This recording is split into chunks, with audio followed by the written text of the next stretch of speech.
Vamos a ver un poco lo que fue la estrategia de David. David, recordemos, estaba alejado de la ciudad y estaba en una ciudad más pequeña y había reunido a un ejército.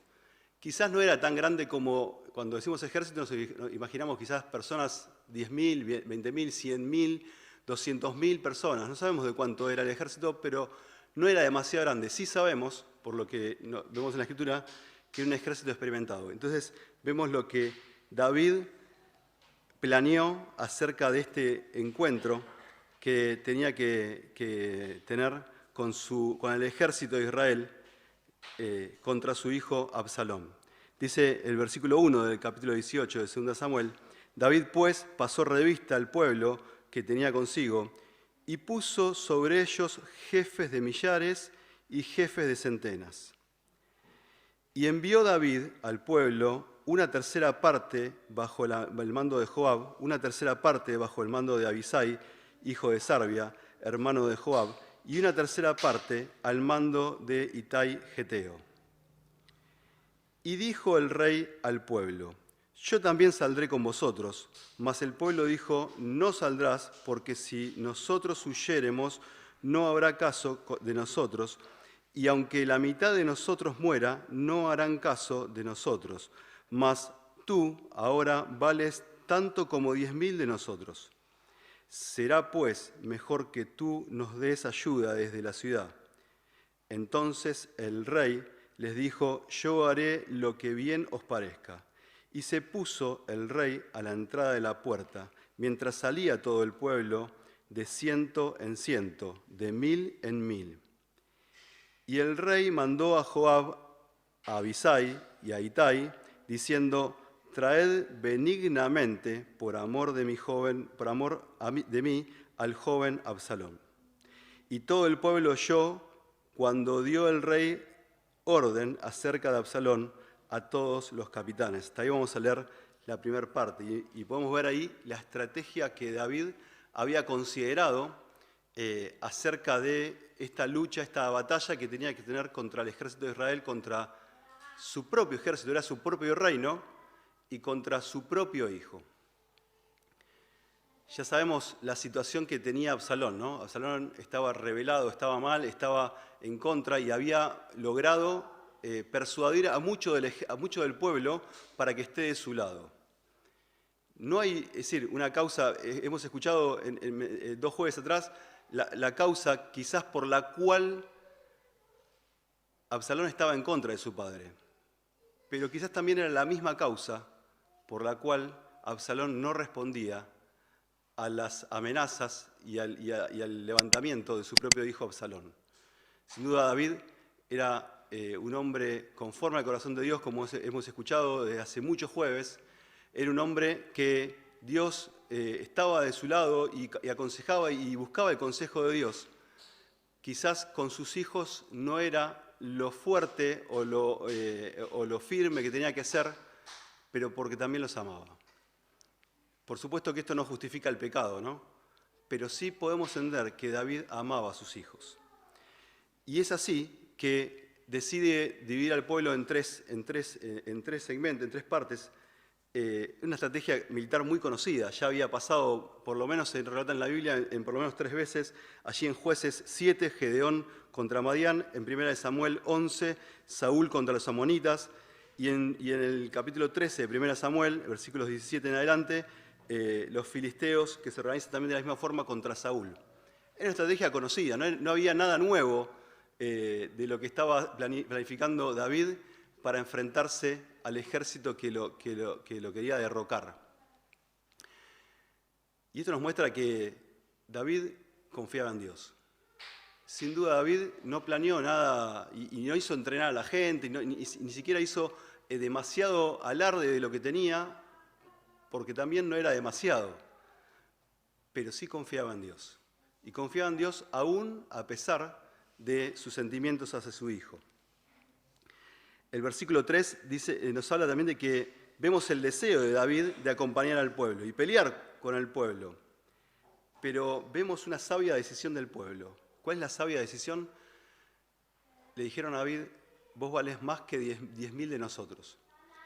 Y la idea era, si al rey era muerto en la batalla, aún por una flecha, aún por una espada, o aún por caerse y ser aplastado, la batalla estaba perdida, la guerra estaba perdida. Si algo que buscaba Absalón era matar a su padre. ¿Por qué? Porque instantáneamente se convertiría en rey. Era el hijo heredero del trono. Ahora, aún así, David dejó que esto suceda, e hizo caso al pueblo, pero fíjense la recomendación que da David a sus 3 generales, podemos llamarles así, a sus 3 líderes, los que iban a atacar por distintos lados, y lo hace en presencia de todo el pueblo, para que todos lo escuchen. De hecho, el pueblo escuchó la voz de David diciéndoles: traten con benignidad o benignamente, por amor de mí, al joven Absalón. Fíjense que estaba hablando de su enemigo, de quien quería matarlo, de quien quería eliminarlo, y él habla de que lo traten con benignidad. No le está diciendo que no lo apresen, no le está diciendo que no peleen por la causa, no les está diciendo que se dejen vencer, sino que le está diciendo que lo traten con benignidad, y ahí se pone más que como rey, como padre, que lo traten con benignidad a su hijo. Por supuesto que el pecado, nuestro pecado nos alcanza, ¿no? Y a nuestros hijos le pasa lo mismo, ¿sí? Cada uno va a rendir o rinde cuentas por los hechos propios, ¿sí? Mis hijos ya van creciendo y ellos también van rindiendo cuenta por sus propios hechos, por sus propios pecados, ¿sí? Los cuales también saben qué es lo bueno y qué es lo malo. Ahora, aún así, David pidió ayuda, de manera que no pague por el pecado que hizo, sino que sea tratado benignamente. El versículo 6, desde ahí nos habla de la batalla, y vamos a leerlo. Es tan breve, dice: salió pues el pueblo al campo contra Israel, y se libró la batalla en el bosque de Efraín, un bosque muy frondoso, de un aspecto muy tenebroso, de un terreno muy con cuevas, con cavernas, con hoyos muy profundos, que era muy difícil de pelear. Y allí cayó el pueblo de Israel delante de los siervos de David. Y se hizo allí, en aquel día, una gran matanza de 20.000 hombres, y la batalla se extendió por todo el país, y fueron más los que destruyó el bosque aquel día que los que destruyó la espada. Para poder entender estos 2 versículos y lo breve que explica el texto bíblico, se nos habla de que esta batalla se libró en un día, ¿sí? Y en ese día los hombres de David atacaron, fueron los que tomaron la iniciativa.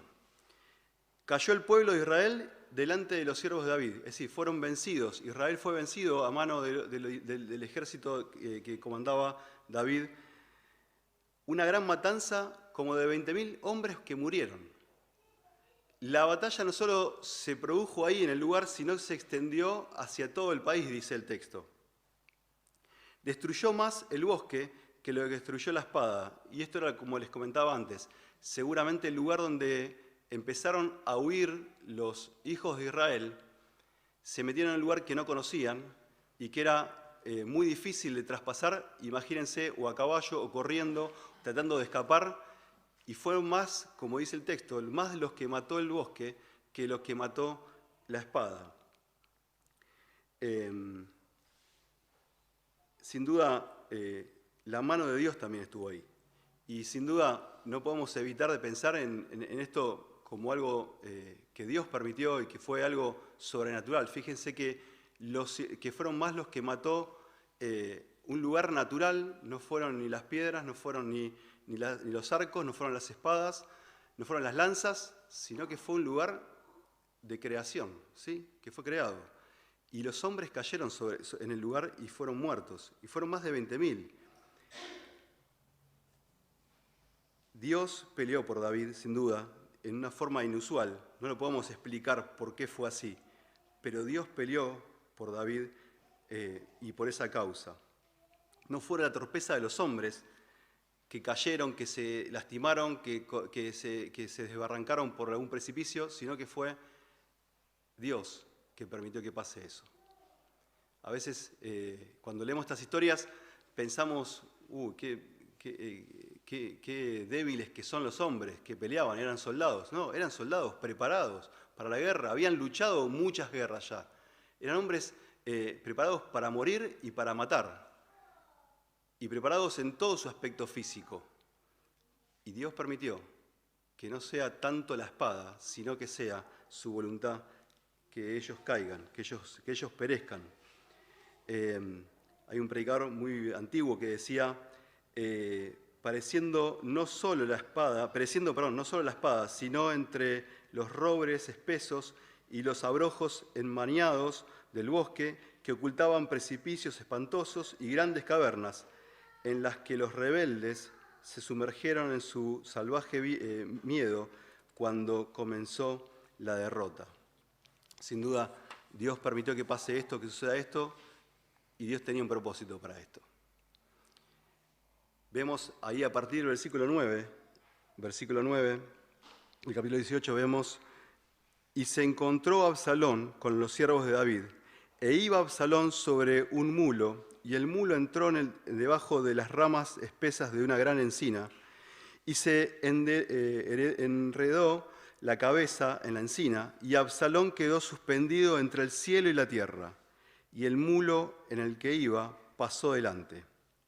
Sin duda, un hombre valeroso como Absalón, un hombre experimentado como Absalón, un hombre que sabía dominar su medio de transporte, ese mulo, un hombre que conocía de guerras, se enreda.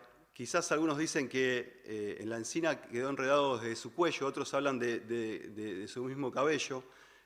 No tenemos exactamente la traducción, no especifica si fue exactamente la cabeza o el cabello. Aún así, de la forma que quedó, no fue una espada, no fue una flecha, no fue una lanza, no fue una lucha con cuchillos, fue la misma naturaleza que lo dejó débil, indefenso, sin poder moverse a Absalón. Un hombre que se llevaba el mundo por delante, un joven, que se llevaba el mundo por delante, fue expuesto como algo ridículo, una muerte ridícula.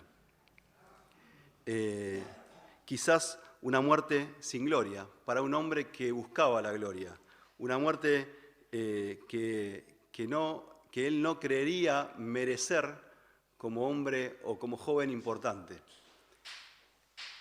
Absalón había levantado columnas en su honor, había levantado imágenes en su honor, hacía que muchos lo veneraran y murió de una forma totalmente humillante. Así fue que Dios permitió que pase esto. Ahora vamos a ir al versículo 10 en adelante y vamos a ver un poco lo que es la traición de quienes eran los siervos de David. Viéndolo, el versículo 10, viéndolo uno, avisó a Joab diciendo, he aquí que he visto a Absalón colgado en una encina. Y Joab respondió al hombre que le daba la nueva, y viéndolo tú, ¿por qué no le mataste luego allí echándole a tierra? Me hubiera placido darte 10 siclos de plata y un talabarte. El hombre dijo a Joab, aunque me pesaras 1000 siclos de plata, no extendería yo mi mano contra el hijo del rey, porque nosotros oímos cuando el rey te mandó a ti y a Abisai y a Itai, diciendo, mirad que ninguno toque al joven Absalón, porque por otra parte habría yo hecho traición contra mi vida, pues que al rey nada se le esconde y tú mismo estarías en contra. Y respondió Joab, mas no malgastaré mi tiempo contigo. Y tomando 3 dardos en su mano, los clavó en el corazón de Absalón, quien estaba aún vivo en medio de la encina. Y 10 jóvenes escuderos de Joab rodearon e hirieron a Absalón y acabaron de matarle. Entonces Joab tocó la trompeta y el pueblo se volvió a seguir a Israel porque Joab detuvo al pueblo. Tomando después a Absalón, le echaron en un gran hoyo y en el bosque y levantaron sobre él un montón muy grande de piedras. Y todo Israel huyó cada uno a su tienda. Y en vida Absalón había tomado y erigido una columna, la cual está en el valle del rey, porque había dicho, yo no tengo hijo que conserve la memoria de mi nombre, y llamó a aquella columna por su nombre, y así se llamó columna de Absalón hasta hoy. Y vemos la triste historia en que Absalón no solo es vencido, sino que es muerto, y de la manera que es muerto. Pero también vemos a Joab, un siervo reconocido por David, alguien de mucha confianza para David, que decide tomar una decisión. Quizás a veces nos podemos plantear si estuvo bien o mal la decisión. Probablemente, y por lo que vemos, entendemos y discernimos, la decisión estuvo mal, haberlo matado. Lo podría haber sacado de la encina y llevado atado hasta la presencia del rey, y estaba bien lo que hacía, porque el rey había pedido que sea así. Ahora, Joab tomó una decisión. Joab desestimó la ordenanza del rey de tratar benignamente a su hijo, al hijo de David. Joab no solo desobedeció, sino que él mismo disparó los dardos. Y no solo esto, sino que también mandó a que 10 de sus hombres lo terminaran de matar, lo terminaran de rematar allí. Joab insistió que daría dinero. Fíjense la propuesta que hace Joab. Le dice, yo te hubiese dado dinero al mensajero, ¿no? Te hubiese dado dinero por haberlo matado. Te hubiese dado un talabarte por haberlo matado.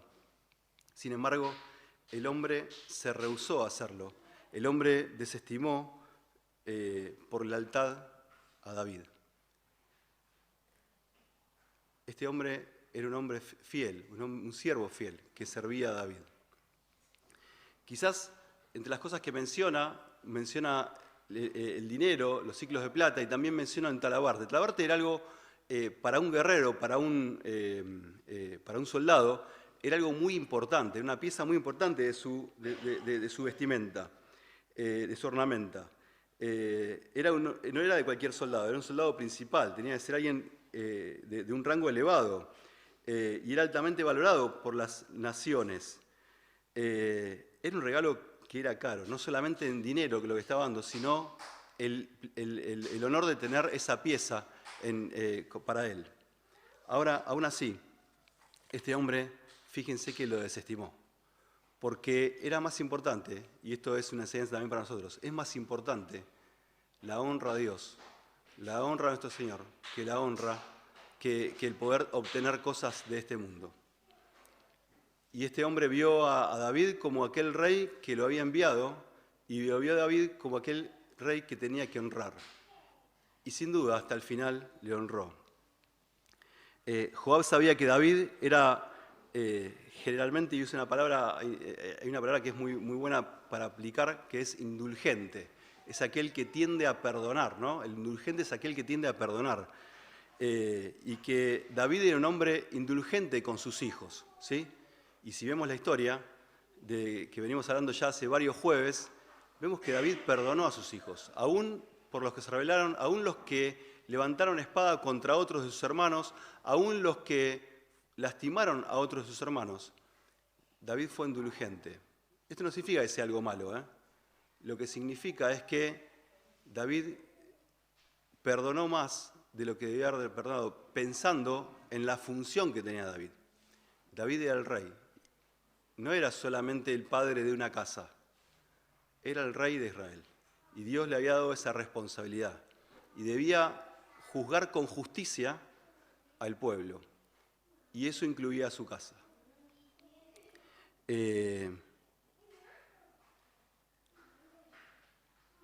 Había visto la acción de David hacia sus hijos, Joab, y entendía que había una falta de disciplina. Por eso decidió que Absalón no llegue vivo a su casa. ¿Por qué? Porque sabía que David lo iba a perdonar. Tomó una decisión quizás desacertada, porque desobedeció al rey, pero pensó quizás en el pueblo. Ahora, esto es, el fin no justifica los medios, ¿no? Siempre hablamos de esto, el fin no justifica los medios. Yo puedo entender que hay algo que puedo hacer mejor para que sea un bien en común para todos, y a través de eso puedo justificar que utilice un medio que no es correcto, no es lícito, no me es permitido. Bueno, Joab utilizó esta fórmula. Utilizó algo, un fin, un medio, para un fin el cual no era permitido ese medio. La decisión de obedecer a Dios es nuestra aún ante la advertencia de otros.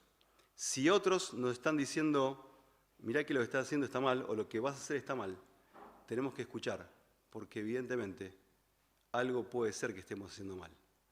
Y debemos ser astutos, inteligentes, en reconocer si hay algo que vamos a hacer o que estamos haciendo que está mal. Absalón fue arrojado a un hoyo y le tiraron piedras encima. En Deuteronomio 21, en el versículos 20 y 21, se nos habla de que esto era la pena que debía obtener un hijo que era rebelde. Se lo debía apedrear y tirar en un hoyo. Una forma en la que Dios mostró también que su palabra se cumple. Pero también las piedras nos hablan de que donde había piedras y había una tumba en esa piedra, lo que significaba para la antigüedad, para el pueblo y la cultura en ese tiempo, quien había muerto ahí era alguien criminal. Y sin duda Absalón era un hombre criminal. No solo había deshonrado al rey, no solo había hecho cosas que estaban mal, sino que también había matado. En Israel, hoy en día, hay un lugar que físicamente se llama la columna de Absalón, y en el que muchos judíos, y especialmente quienes conocen la historia, quienes son religiosos, pasan y escupen sobre ese lugar, demostrando desprecio. Hasta aún hoy, el nombre de Absalón es estimado como algo que es malo, como algo que es en contra de Israel. Versículo 19, vamos a ir avanzando rápido. Entonces Ahimás, hijo de Sadoc, dijo: correré ahora y daré al rey las nuevas de que Jehová ha defendido su causa en manos de sus enemigos. Respondió Joab: hoy no llevarás las nuevas, las llevarás otro día. No darás hoy las nuevas porque el hijo del rey ha muerto. Y Joab dijo a un etíope: ve tú y al rey que has visto, y dile que has visto. Y el etíope hizo reverencia ante Joab y corrió. Entonces Ahimás, hijo de Sadoc, volvió a decir a Joab: sea como fuere, yo correré ahora tras el etíope. Y Joab dijo: hijo mío, ¿para qué te has de correr tú si no recibirás premio por la nueva? Mas él respondió: sea como fuere, yo correré. Entonces le dijo: corre. Corrió pues Ahimás por el camino de la llanura y pasó delante del etíope. Versículo 24. Y David estaba sentado entre las dos puertas, y el atalaya había ido al terrado sobre la puerta en el muro, y alzando sus ojos miró y vio a uno que corría solo. Y la atalaya dio luego voces y lo hizo saber al rey. Y el rey dijo: si viene solo, buena nueva trae. En tanto que que él venía acercándose, vio el atalaya a otro que corría. Y dio voces el atalaya al portero, diciendo: he aquí otro hombre que corre solo. Y el rey dijo: este también es mensajero. Y el atalaya volvió a decir: me parece que el que corre del primero como el correr de Ahimás, hijo de Sadoc. Y respondió el rey: ese es hombre de bien y viene con buenas nuevas. Versículo 28. Entonces Ahimás dijo en voz alta, en voz al rey: paz. Y se inclinó a tierra delante del rey y dijo: Fíjense la frase, bendito sea Jehová Dios tuyo, que ha entregado a los hombres que habían levantado sus manos contra mi señor el rey. Y el rey dijo, ¿el joven Absalón está bien? Y Ahimás respondió, vi yo un gran alboroto cuando envió Joab al siervo del rey y a mí y a tu siervo, mas no sé qué era. Y el rey dijo, pasa y ponte allí, y él pasó y se quedó en pie. Luego vino el etíope y dijo, reciba nuevas, mi señor el rey, que hoy Jehová ha defendido tu causa de mano de todos los que se habían levantado contra ti. El rey entonces dijo al etíope, el joven Absalón, ¿está bien? Y el etíope respondió, como aquel joven sean los enemigos de mi señor el rey, todos los que se levantan contra ti para mal.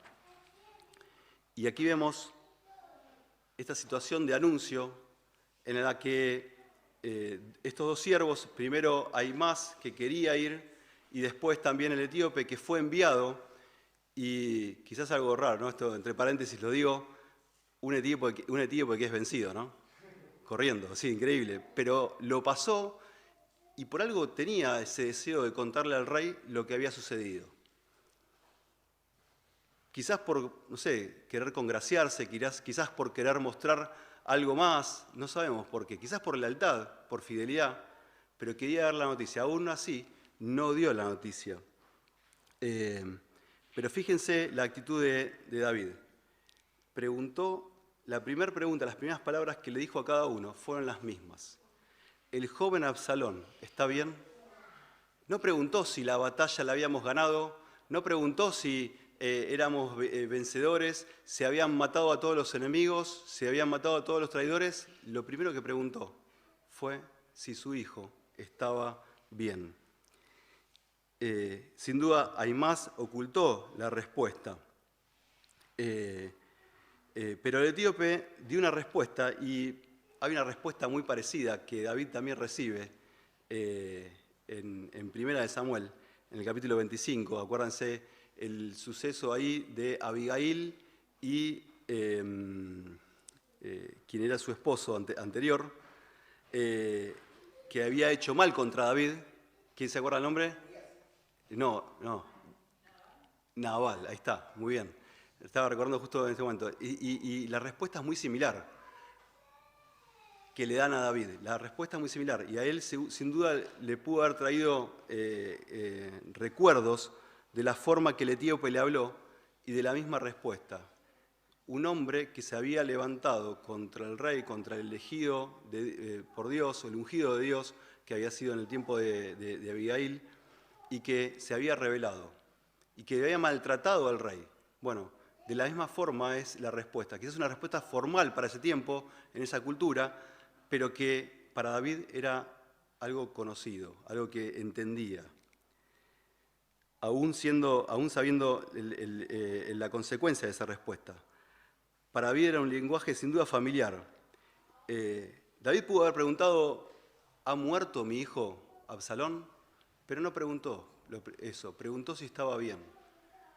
Quizás dio por hecho de que su hijo podía estar bien, de que su hijo había podido ser vencido pero no muerto, que podía tener una segunda oportunidad.